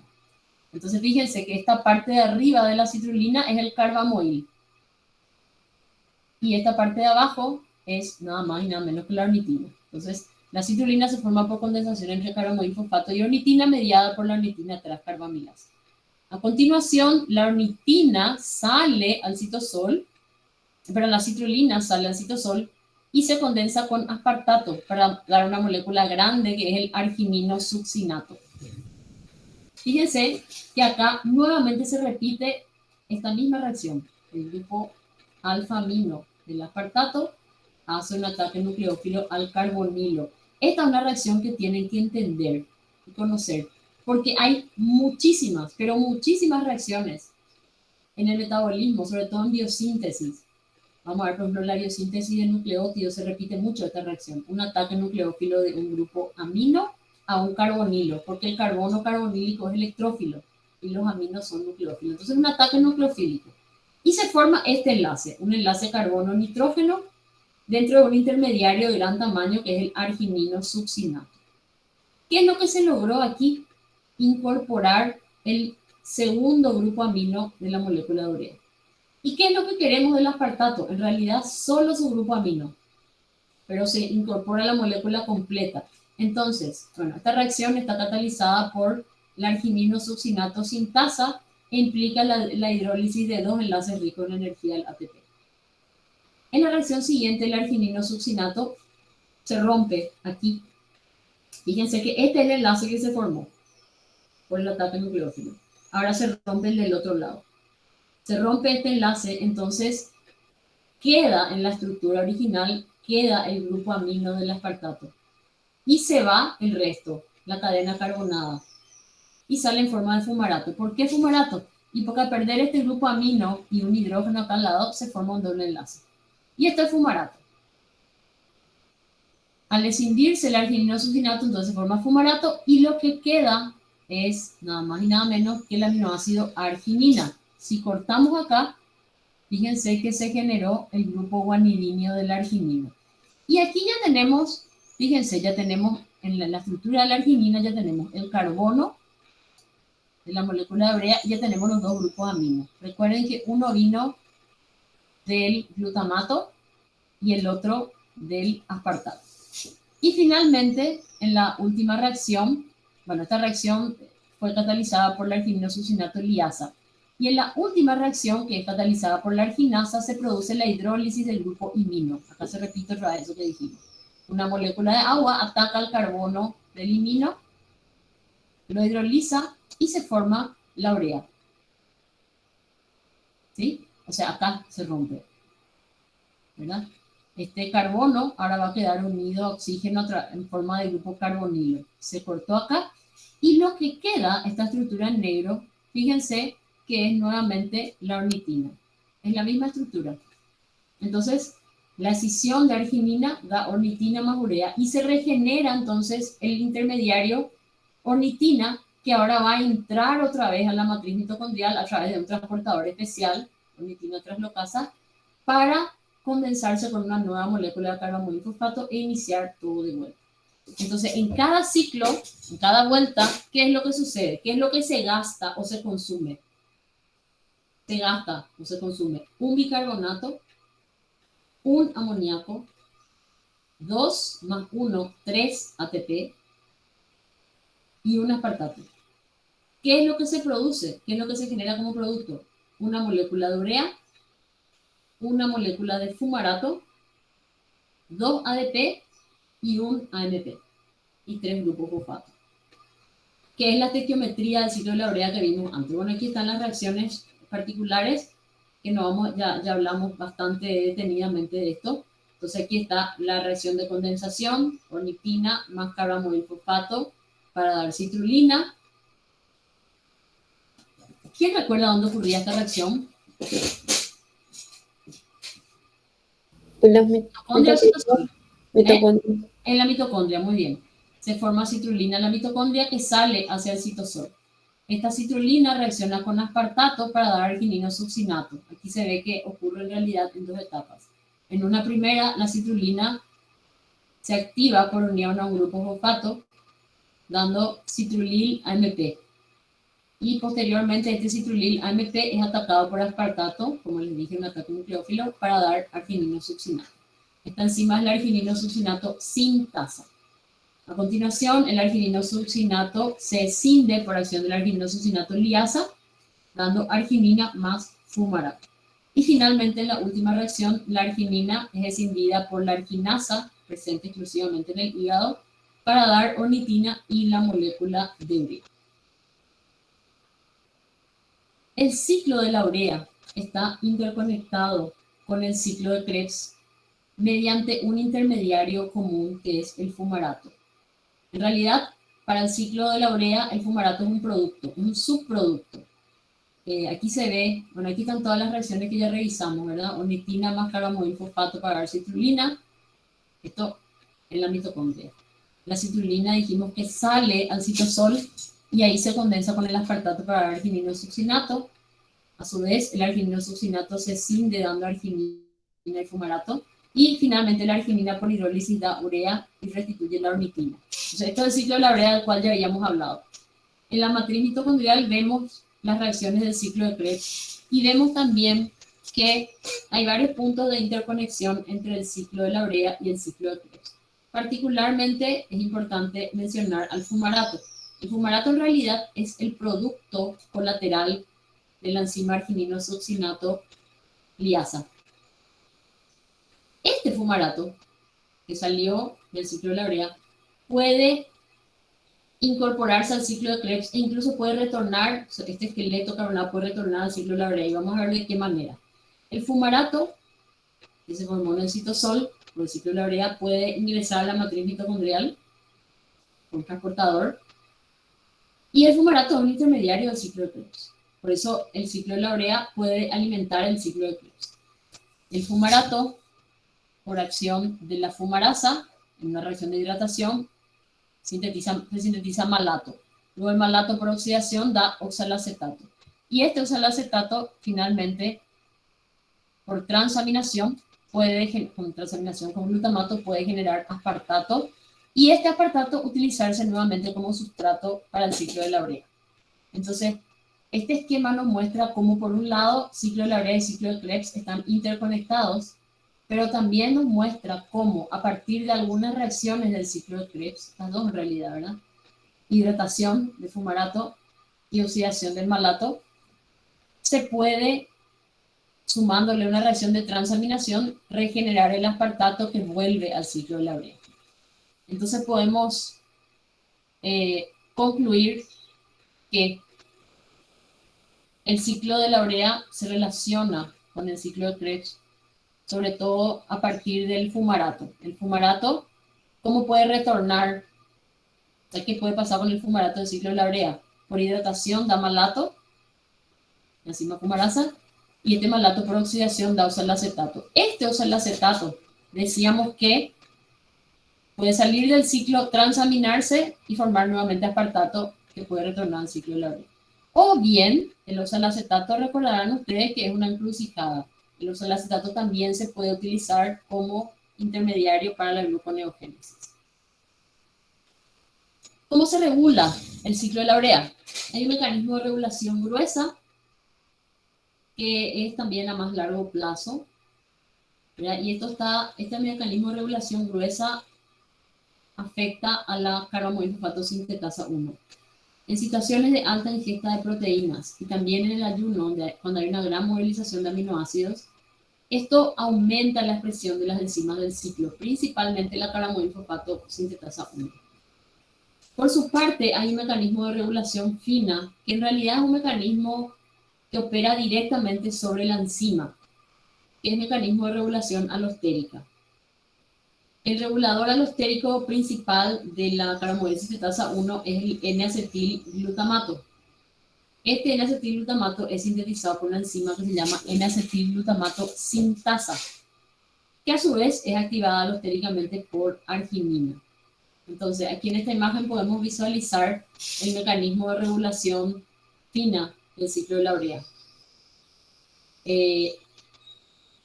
Aquí vemos la enzima N-acetilglutamato sintetasa, o sintasa, que hace reaccionar glutamato más acetil con enzima A para dar N-acetilglutamato. Este N-acetilglutamato es el regulador alostérico de la carbamoil, activador alostérico en realidad de la carbamoilfosfato sintetasa 1. Y la síntesis de N-acetilglutamato está activada por arginina, o sea, cuando la ingesta proteica es alta, va a haber mucha arginina y se va a activar la síntesis de N-acetilglutamato y esto va a hacer que la carbamoilfosfato sintetasa 1 actúe más, se encuentre de forma más activa. O sea que fíjense que cuando hay mayor concentración de arginina, va a haber mayor concentración de N-acetilglutamato y a su vez eso implica mayor actividad del ciclo de la urea. ¿En qué situaciones puede darse esto? Puede ser tras una ingesta, una alta ingesta de proteína, por un lado, pero también el ciclo de la urea se activa mucho cuando hay hipoglicemia, es decir, cuando hay ayuno, ¿verdad? Y este es un gráfico que nos ayuda a visualizar de qué manera la excreción de nitrógeno, principalmente en forma de urea, ¿verdad?, en la orina, se relaciona con la disponibilidad de glucosa. Fíjense que, bueno, esto es, en el eje Y está la expresión de nitrógeno y en el eje X nos indica las diferentes situaciones. En estas dos situaciones, un periodo por ingesta, ¿verdad? Una ingesta de 50 gramos por día de glucosa versus una ingesta de 700 gramos por día de glucosa. Fíjense que cuando la ingesta de glucosa es muy abundante, la eliminación de nitrógeno, la excreción de nitrógeno es mínima, es bajísima. Si la ingesta de glucosa baja, la eliminación de nitrógeno aumenta. Pero fíjense lo que sucede, esto es después de una ingesta, pero fíjense lo que sucede después de 12 horas de ayuno. Fíjense cómo aumenta muchísimo, pero muchísimo, la eliminación de nitrógeno por la orina, principalmente en forma de urea. Lo que está en gris es urea, lo que está en blanco es en forma de otros productos nitrogenados. Fíjense que la eliminación de otros productos nitrogenados puede variar ligeramente, pero no es una variación importante. Lo que realmente aumenta muchísimo es la eliminación de urea. ¿Qué significa eso? Que en una situación de ayuno se está generando más amoníaco, por tanto el hígado está trabajando más intensamente para convertir ese amoníaco en urea. ¿Y eso por qué podría ser? ¿Quién me quiere contar? ¿Por qué le parece? Porque se utilizan las proteínas como fuente de energía. Sí, no solamente como fuente de energía y también, porque fuente de energía también tenemos las grasas, pero se utilizan proteínas para sintetizar glucosa por gluconeogénesis, ¿verdad? Entonces esa mayor utilización de proteínas tiene mayor catabolismo y eso implica la pérdida de muchos grupos aminos, o sea, hay mucha movilización de grupos aminos que se liberan en forma de amoníaco y que deben ser convertidos en urea. Entonces, cuando hay un exceso, cuando hay mucha degradación de aminoácidos, que podría ser una dieta muy alto contenido en proteína, o bien ayuno, lo cual obliga al organismo a degradar aminoácidos para formar glucosa, entonces eso se evidencia con un gran aumento en la eliminación de nitrógeno en orina, principalmente en forma de urea. Si van pasando los días y seguimos ayunando, fíjense que esta eliminación de nitrógeno va bajando nuevamente y prácticamente vuelve a su valor normal.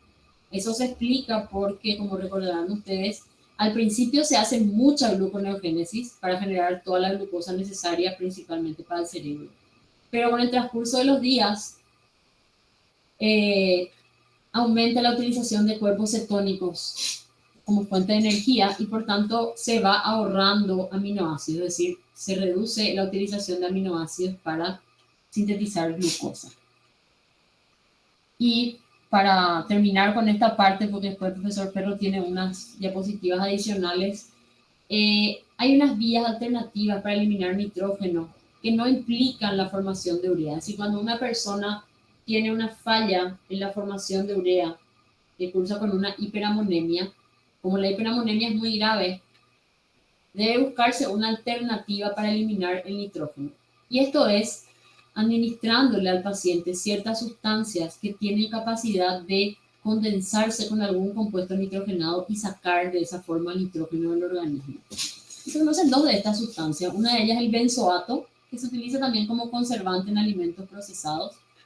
Y la otra es el tratamiento con fenilbutirato. Bueno, el benzoato o ácido benzoico primero se activa con coenzima A, con gasto de ATP, para formar benzoil coenzima A.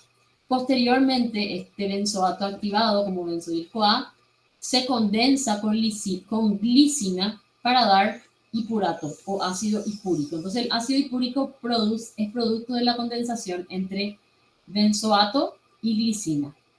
Bueno, ¿y qué tiene de particular esto? Que este hipurato es muy soluble y se elimina fácilmente con la orina. Entonces, ¿qué es lo que estamos haciendo aquí? Estamos eliminando grupos amino. Me van a decir de un aminoácido, sí, pero hay pues un intercambio, ¿verdad? Entonces, al estar eliminando mucha glicina, indirectamente estamos eliminando nitrógeno, que también podría venir de otros aminoácidos. Otra forma de eliminación es por condensación con fenilbutirato. Fenilbutirato, por beta-oxidación, da fenilacetato. El fenilacetato se activa con coenzima A para dar fenilacetil coenzima A. Y siempre con gasto de ATP. Y este fenilacetil coenzima A puede condensarse con glutamina para dar fenilacetilglutamina. De esta forma, nuevamente, se está eliminando el nitrógeno del organismo en forma de una sustancia hidrosoluble que se elimina fácilmente por la orina, que es la fenilacetilglutamina. Tanto el fenilbutirato como el benzoato pueden utilizarse como agentes farmacológicos en casos de hiperamonemia. Bueno, y eso es todo por ahora. Quisiera saber si hay alguna duda antes de pasar a la última parte que la va a desarrollar el profesor. ¿No hay dudas? Todo claro, profe. Bueno, muy bien. Yo les dejo entonces con el profesor. Yo sé que están cansados, les pido que tengan un poquito de paciencia porque es muy...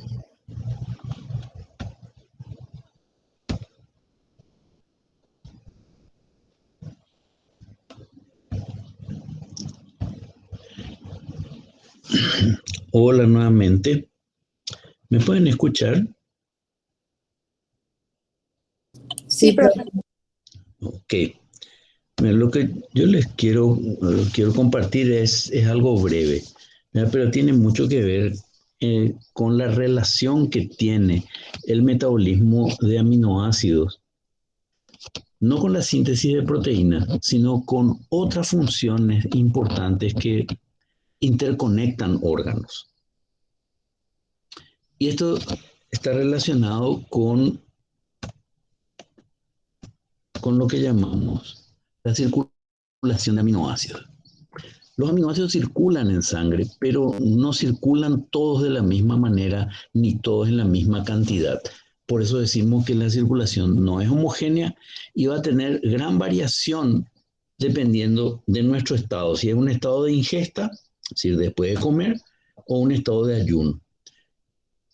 Para analizar la circulación de aminoácidos, vamos a focalizar nuestra atención en 4 órganos principales y vamos a ver qué participación tiene cada uno de ellos.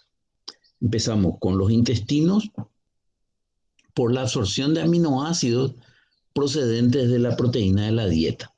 O sea, recordemos que las proteínas se van hidrolizando secuencialmente en nuestro organismo a partir de la acción de las distintas enzimas digestivas, ¿verdad? La pepsina, carboxipeptidasa, tripsina, la dipeptidasa, aminopeptidasa, hasta que al final van a pasar a la circulación portal los aminoácidos absorbidos en los enterocitos. Y algunos péptidos que se terminan de hidrolizar dentro de los enterocitos. En el hígado tenemos la captura de aminoácidos de la dieta que llegan por la circulación portal junto con otras sustancias hidrosolubles como la glucosa, las vitaminas hidrosolubles, los minerales. Y también el hígado recibe de los músculos una cantidad importante de aminoácidos en el ayuno. ¿Para qué recibirá? ¿Qué hace el hígado con los aminoácidos que recibe en el ayuno? ¿Qué produce?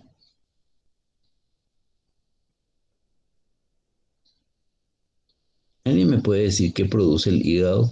¿Y glucosa puede ser, profe? Glucosa, exactamente, produce glucosa. Pero resulta que al producir glucosa le queda una gran cantidad de desecho nitrogenado, porque no, en la glucosa no hay nitrógeno. Y entonces va a movilizar todo ese desecho nitrogenado del metabolismo de aminoácidos, de lo que recibe de amonio por parte de la actividad microbiana en los intestinos, va a llegar a un conjunto de amonio que utiliza en la síntesis de urea como un producto de detoxificación. Los músculos van a capturar mayoritariamente aminoácidos en el periodo de ingesta y van a liberar aminoácidos, sobre todo alanina, en el periodo de ayuno.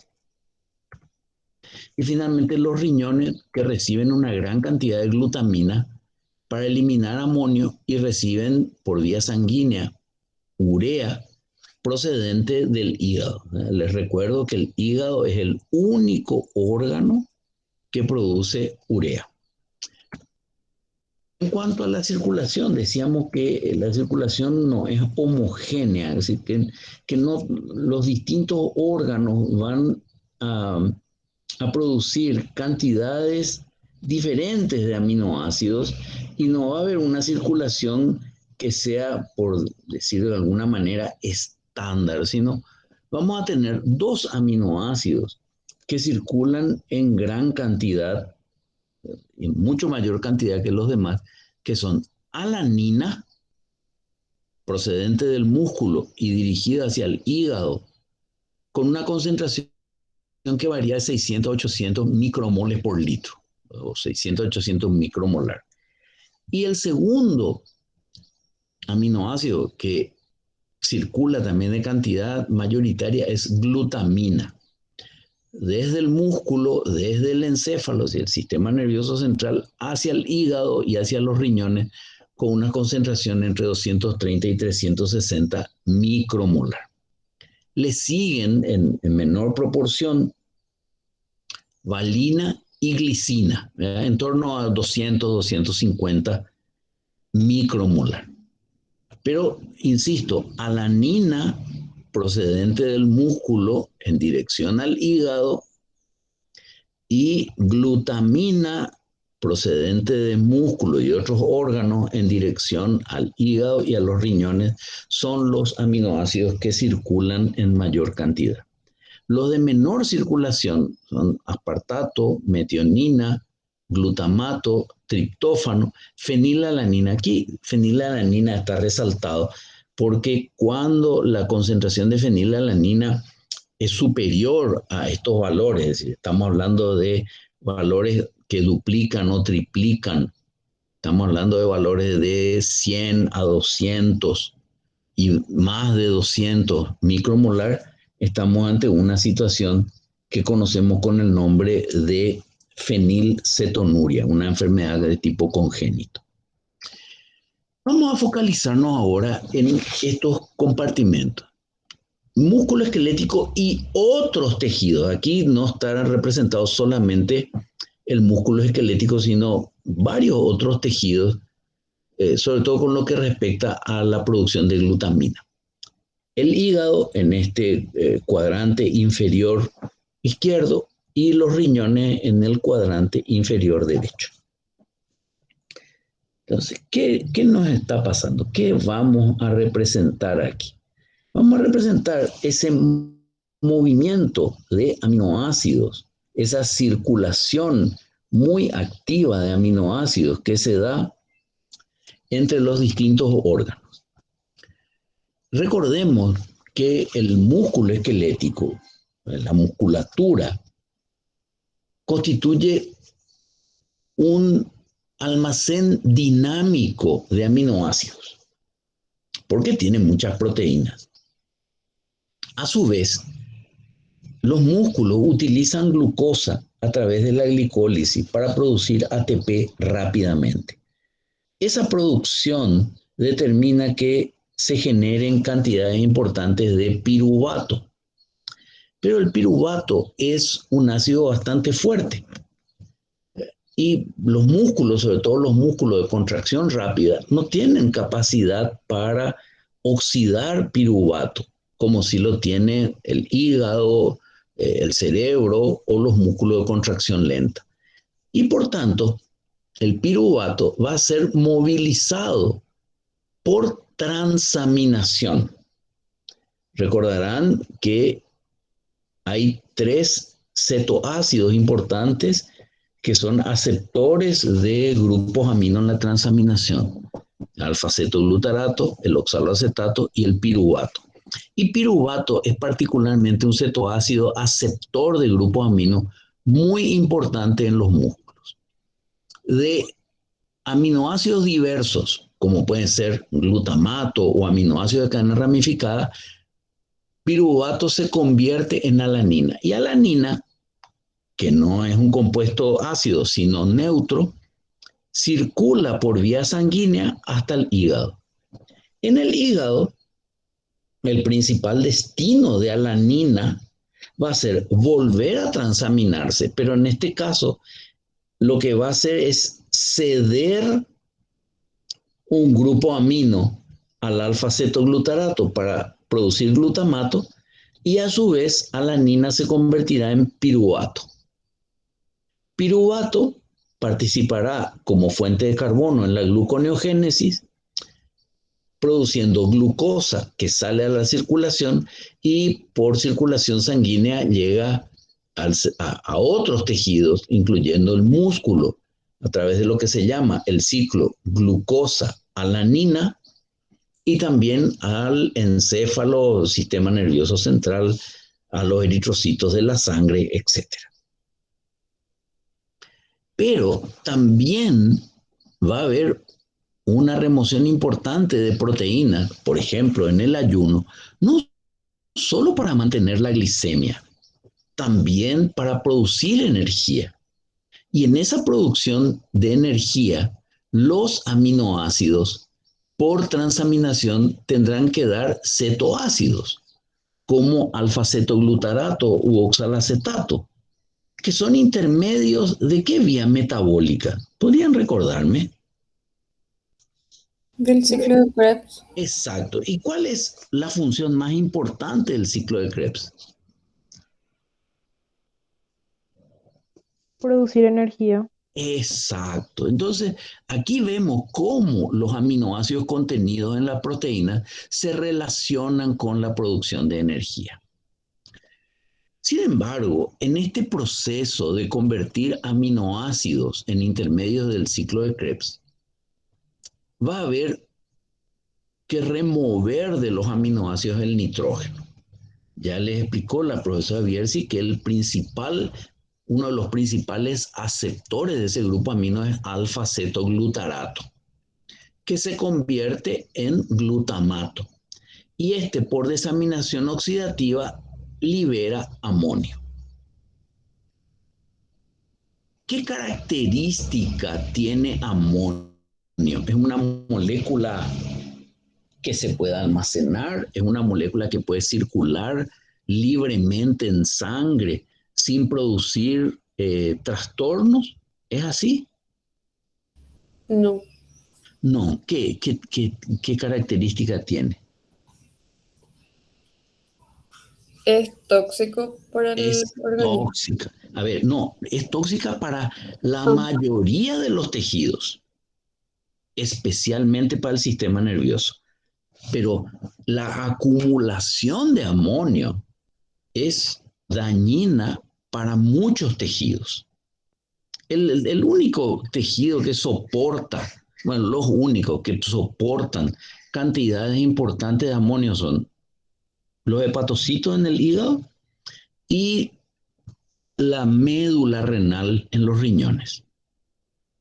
Después, para el resto de las células, el amonio es una molécula tóxica, pero es producida por este mecanismo de remoción del grupo amino de los aminoácidos por transaminación y desaminación oxidativa en el músculo esquelético, en el encéfalo, en distintos órganos.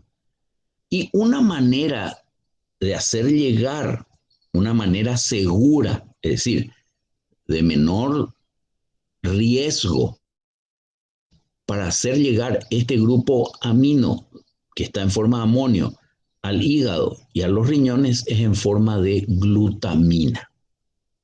¿Por qué? Porque glutamina tiene un grupo amida y este grupo no está disociado, no se disocia, porque el nitrógeno está unido covalentemente. Y glutamina, por tanto, se convierte en la forma de transportar amonio de diversos tejidos periféricos, como el sistema nervioso, músculos, hacia el hígado o hacia los riñones, para que estos se encarguen de disponer del amonio para su eliminación.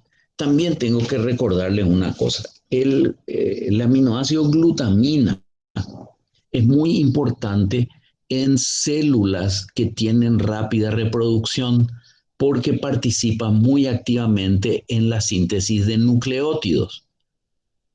¿Y para qué usamos los nucleótidos? ¿En qué momento se usa gran cantidad de nucleótidos en la vida de una célula?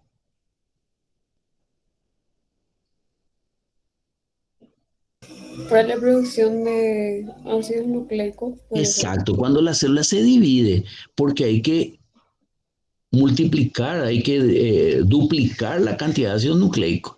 Muy bien.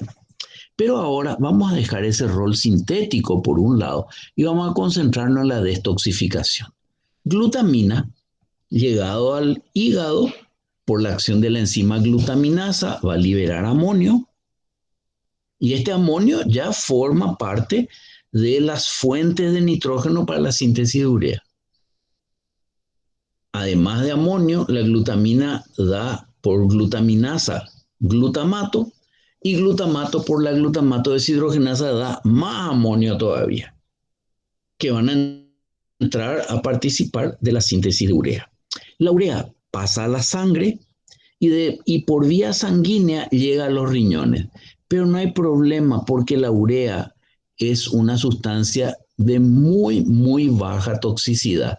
En realidad, el principal problema con la urea cuando se acumula es el efecto osmótico, porque es una sustancia neutra, no se protona ni se desprotona, no es muy tóxica, y cuando llega soluble en agua hasta los riñones, se elimina por la orina. Pero hay algo adicional que tenemos que decir de la glutamina que llega al riñón procedente del músculo, del encéfalo, de otros tejidos, que también va a ser sustrato de la glutaminasa y libera amonio. el glutamato por glutamato deshidrogenasa también libera amonio y este amonio pasa directamente a la orina.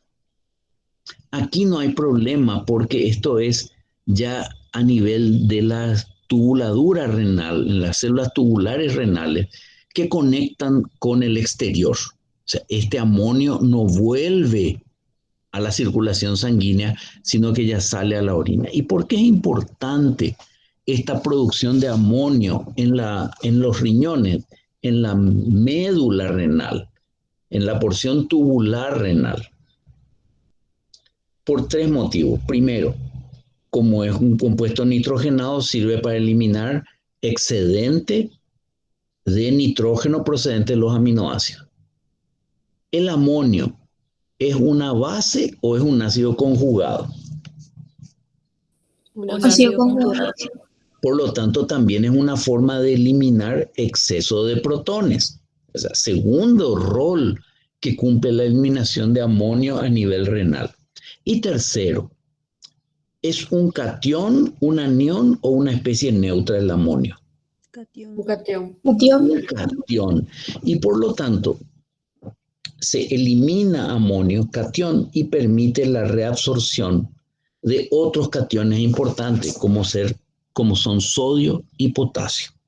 Quiere decir que la eliminación, el metabolismo activo de glutamina a nivel de la médula renal con liberación de amonio cumple con 3 funciones: eliminar exceso de nitrógeno, eliminar exceso de protones y permitir la recuperación de cationes monovalentes como sodio y potasio. ¿Alguna pregunta sobre este esquema? Es muy importante que lo entiendan porque nos ayuda a correlacionar lo que está pasando con el metabolismo de aminoácidos con la producción de glucosa, la eliminación de nitrógeno o el uso de aminoácidos con fines energéticos. Yo les recuerdo que en el periodo de ingesta, el hígado recibe una cantidad grande de aminoácidos y parte de esos aminoácidos son metabolizados para producir energía, porque entonces el hígado puede almacenar glucosa como glucógeno en lugar de oxidarla para obtener energía. Vamos a ver una visión un poco más centrada en la transferencia del nitrógeno de los aminoácidos hacia el hígado. Vamos a concentrarnos en el nitrógeno, vamos a dejar de lado un poco los esqueletos carbonados, considerando esos 3 compartimentos que analizábamos antes: músculos, intestinos, riñones e hígado. En los músculos se obtiene aminoácidos por proteólisis y no solamente alanina y glutamina, pero estos son los más abundantes, recuerden, son los más abundantes que se ponen en circulación. Alanina va a ir hacia el hígado y esto va a permitir la producción de glucosa. Pero el nitrógeno de la alanina va a ser atrapado por alfa-cetoglutarato para producir glutamato. Y este glutamato se transaminará, es decir, su grupo amino se pasa al oxalacetato para producir aspartato y por desaminación oxidativa del glutamato se produce amonio y en conjunto amonio procedente del glutamato y aspartato se utilizan en la producción de urea. También el hígado recibe glutamina. Glutamina, por acción de la glutaminasa, libera amonio que también participará en la síntesis de urea. Glutamina también pasa a los intestinos. Es decir, como los enterocitos son células de rápida reproducción, también van a consumir glutamina y también va a haber hidrólisis de glutamina por la glutaminasa produciendo amonio. También recordemos que hay amonio producido sobre todo en intestino grueso por las bacterias que va a ir por vía portal al hígado aportando nitrógeno a la producción de urea. A su vez, glutamina va a pasar parte del nitrógeno a citrulina, que vimos que vieron como un intermedio en la síntesis de urea. Citrulina también llega a los riñones y usando parte de las reacciones del ciclo de la urea, permite la síntesis de arginina que también puede circular hacia el hígado. Para finalmente, ese gran aporte de compuestos nitrogenados que recibe el hígado en forma de amonio desde los intestinos, en forma de glutamina desde músculos y otros órganos, en forma de alanina desde músculos e intestinos, terminará dando un gran aporte de compuestos nitrogenados que el hígado utiliza después de liberar los esqueletos carbonados, utiliza ese gran aporte de nitrógeno en forma de amonio para producir urea, resaltando el rol fundamental que tiene el hígado en la detoxificación de amonio. Por eso, cuando hay una insuficiencia hepática, es decir, cuando el hígado está funcionando mal, cuando pierde funcionalidad, ¿qué va a acumular? ¿Urea o amonio el organismo?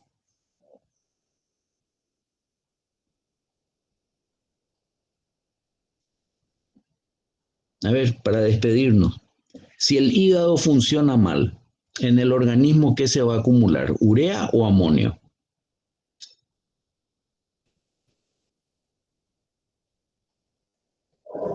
Amonio, muy bien. Y si los riñones funcionan mal, ¿qué vamos a acumular preferentemente? ¿Urea o amonio? Urea. Urea, muy bien. Muchas gracias por su atención. Espero que le presten mucha dedicación a este capítulo, a toda la unidad de movilización de nitrógeno de los aminoácidos, porque como ya podrán percibir, esto tiene profundas implicaciones clínicas, o sea, tiene mucho que ver con el funcionamiento normal de nuestro organismo. Por mi parte, vamos hasta aquí. Si tienen alguna consulta, quedo a disposición. Si no, que tengan muy buen resto de jornada y muy buena semana. Hasta el jueves, si Dios permite. Hasta luego. Gracias, profe. Buena semana. Hasta luego, profesor. Hasta luego, Gilda. Gracias.